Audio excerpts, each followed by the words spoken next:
उसके बाद जो उन्होंने मुझे तकलीफ़ें देनी शुरू की हैं कि वो मेरे शर्मगाह में ऐसे पूरा बात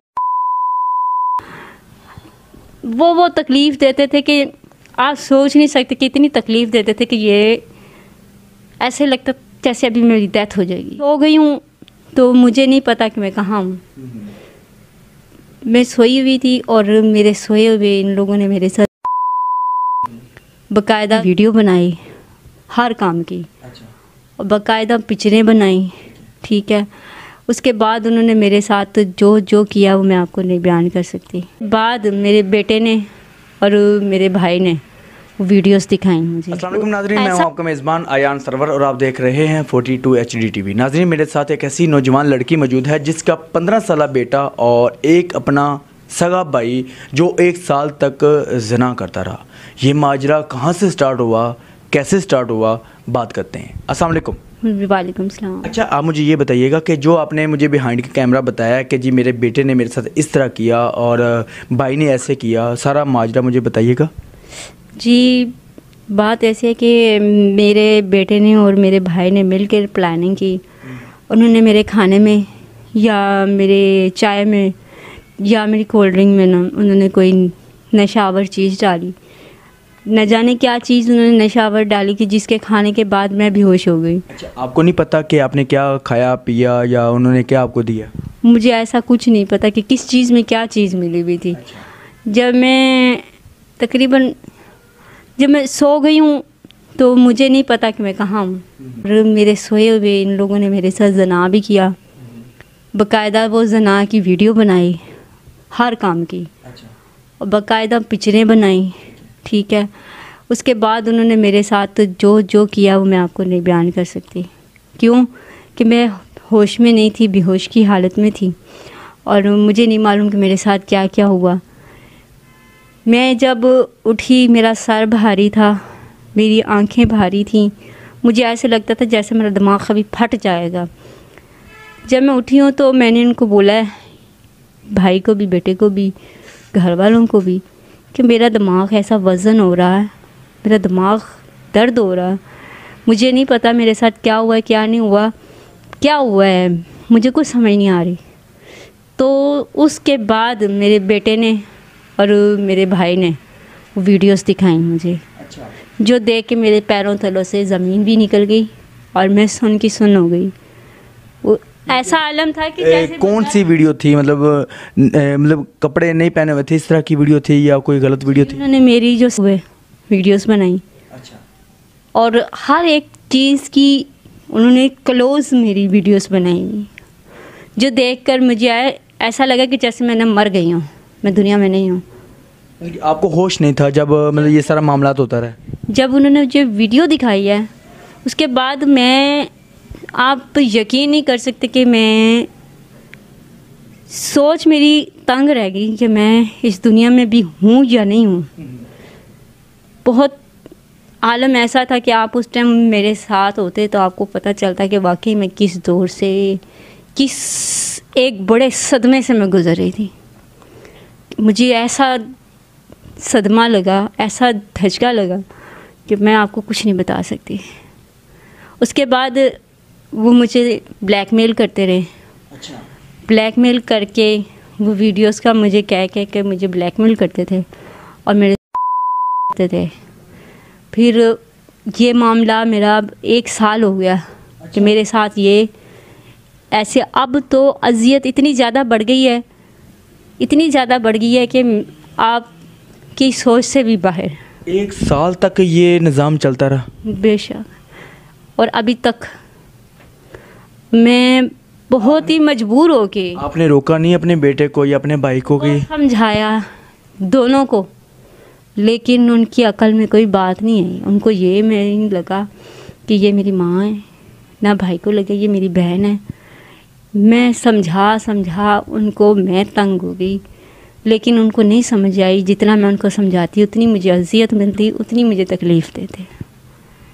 ठीक, उसके बाद ये तकलीफ़ इस हद तक बढ़ गई कि इंतहा हो गई कि चलो वो तकलीफ़ तो अलहदा, लेकिन उसके बाद जो उन्होंने मुझे तकलीफ़ें देनी शुरू की हैं कि वो मेरे शर्मगाह में ऐसे पूरा घुसा देते थे, वो तकलीफ़ देते थे कि आप सोच नहीं सकते कि इतनी तकलीफ़ देते थे कि ये ऐसे लगता जैसे अभी मेरी डेथ हो जाएगी। वो इन मैं बोलते हुए भी मेरी ज़बान देखें जवाब नहीं दे रही है कि मुझे ऐसे अपने आप में भी गिल्टी आ रही है, अपने आप में भी शर्म आ रही है कि मेरा भाई और मेरा बेटा इस तरह कर सकते हैं। नाज़रीन देखें कि एक तो पहले गलत काम, दूसरा ऊपर से तशद्दुद। एक बेटा या एक भाई ऐसी हरकत कर सकता है, ये कोई भी नहीं सोच सकता। कभी भी ये ख्याल नहीं आ सकता कि बेटा अपने मामू के साथ मिलकर अपनी माँ के साथ ऐसी हरकत, ये कैसे हो सकता है। कभी आज तक कभी नहीं सोचा कि यार ऐसा हो सकता है। रिश्ते भूल गई दुनिया। हमारे खून में कोई कशिश नहीं है कि मैं अपनी माँ के साथ ऐसे कर रहा हूँ या अपनी बहन के साथ ऐसे कर रहा हूँ। कोई खून नाम की चीज़ नहीं है यार। हमारे घर में भी बहनें हैं, माएँ हैं, लेकिन यार कभी गवारा ही नहीं सोच, मतलब जिन में कभी ऐसा सवाल पैदा नहीं हुआ, ख्याल ही नहीं आया। तो ये कौन लोग हैं, ये किस तरह के लोग हैं। मतलब हमारे नौजवान नस्ल किधर को जा रही है, क्या हो रहा है, निज़ाम कैसा आ गया हुआ है। क़यामत की निशानियाँ, फिर लोग कहते हैं कि ये क़यामत की निशानियाँ हैं, हमारे ऊपर अजाब आ रहा है। भाई अजाब नहीं आए तो और क्या है, आपके करतूतें कैसे हैं ये नहीं देखते। अच्छा, आपने कोई कार्रवाई नहीं की अपने भाई के ऊपर या अपने बेटे के ऊपर, किसी को बताया नहीं? कैसे बताती, कैसे किसी को बताती, किसी को भी नहीं मैं ये बात शेयर कर सकती थी कि बेटा और भाई, उन्होंने तो मुझे जलील किया, लेकिन मैं उनकी बदनामी कैसे कर सकती हूँ। लेकिन अब मैं जो यहाँ पे मीडिया में अगर बात कर रही हूँ तो मैं तंग होके कर रही हूँ कि मैं उनको समझा थक गई हूँ। अब मुझे नहीं पता कि इस इंटरव्यू के बाद मेरे साथ क्या होगा। मैं अगर घर जाऊँगी तो वो मुझे ज़िंदा छोड़ेंगे या मार देंगे, लेकिन उम्मीद यह है कि मैं घर नहीं जाऊँगी। अच्छा, मतलब कि आप घर छोड़ के आई हुई हैं? मैं सिर्फ ये तहिया करके आई हूँ कि मैं बहुत मुश्किल से ये आपको जो बता रही हूँ, बहुत मुश्किल से बता रही हूँ, बहुत मुश्किल से मैं ये मीडिया पे आई हूँ। आपका पीछे आबाई इलाका कौन सा है? जी मेरा साहिवाल। अच्छा, साहिवाल के रहने वाली? जी। अच्छा, मतलब कि अब आप घर को नहीं जाएंगी वापस? नहीं, मैं जा नहीं सकती हूँ, क्योंकि इस इंटरव्यू के बाद अगर मैं घर गई, बिलफर्ज अगर मैं चली भी जाती हूँ ना, तो वो मुझे ज़िंदा नहीं छोड़ेंगे। वो इससे भी ज़्यादा तशद्दुद भी करेंगे और मुझे मार भी सकते हैं। किसी रिश्तेदार को या किसी और भाई को या अपने खामद को नहीं बताया आपने? खामद मेरे फौत हो चुके हैं। मैं। अच्छा, खामद की डेथ हो चुकी है? जी। अच्छा, बेटे कितने आपके? एक ही बेटा है। वही बेटा जो आप बता रही हैं, वही बेटा आपके साथ ऐसे करता है? बेशक, एक ही बेटा है। कितनी उम्र है उसकी? 16 साल। नाज़रीन, 15-16 साल का एक मतलब लड़का, जो बच्चा है 15-16 साल का, वो अपनी माँ के साथ, अपने मामू के साथ मिलकर ऐसी हरकत करता है। क्या बोलूँ मैं आपके साथ, क्या शेयर करूँ, क्या बात करूँ, कुछ समझ नहीं आ रही। किधर को निज़ाम जा रहा है, क्या हो रहा है, कोई पता नहीं। अच्छा, अब आप क्या करना चाह रही है आगे? कुछ नहीं, बस यही है कि इन लोगों से बच जाऊँ तो शायद कुछ कर लूँ, अगर ना बची तो फिर एक ही घर है। नाज़रीन, इन्होंने हमारे साथ रब्ता किया कि जी मेरे ऊपर इस तरह तशद्दुद होता रहा 1 साल तक, और मेरा बेटा और मेरा भाई तशद्दुद करता है, तो लिहाजा मेरी आप आवाज़ बने। तो हमने इनको अपने पास बुलाया, इनको कहा कि जी आप आएँ, हम आपका इंटरव्यू कर लेते हैं। तो इंटरव्यू करके आपको इंसाफ दिलवाते हैं। तो बाकी ये है कि हमने ये नहीं सोचा था, इन्होंने हमें फ़ोन पे स्टोरी तो नहीं बताई, लेकिन इन्होंने बोला कि मेरे ऊपर तशद्दुद होता है और मेरे अपने ही करते हैं। जब हमारे पास आई तो इन्होंने बताया कि जी ये मामला है, ये माजरा है।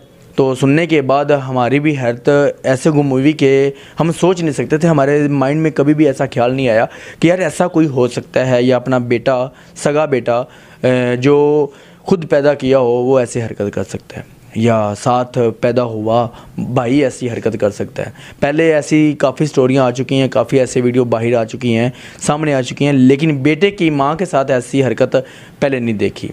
तो बाकी ये थी स्टोरी, खौफनाक स्टोरी। ये ना मतलब समझना इसका कि नेगेटिविटी फैला रहे हैं, लेकिन उनको गैरत दिलवा रहे हैं, उन नौजवानों को जो रिश्ते भूल गए। हमारा मकसद ये था वीडियो बनाना मकसद ये नहीं था कि हम लोगों को आगाह करें। हमारा मकसद ये था कि हम जो है ना लोगों को मतलब बताएं कि रिश्ते भी कुछ होते हैं, माँ बहन बीवी बेटी, ये रिश्ते होते हैं, ठीक है, जिनका जो है ना हमने एक ख्याल रखना होता है कि यार हाँ ये हमारा खून है, ठीक है। लेकिन क़यामत की निशानियाँ सामने आ रही हैं, बाकी इसके अलावा मेरे पास कोई अल्फाज नहीं है।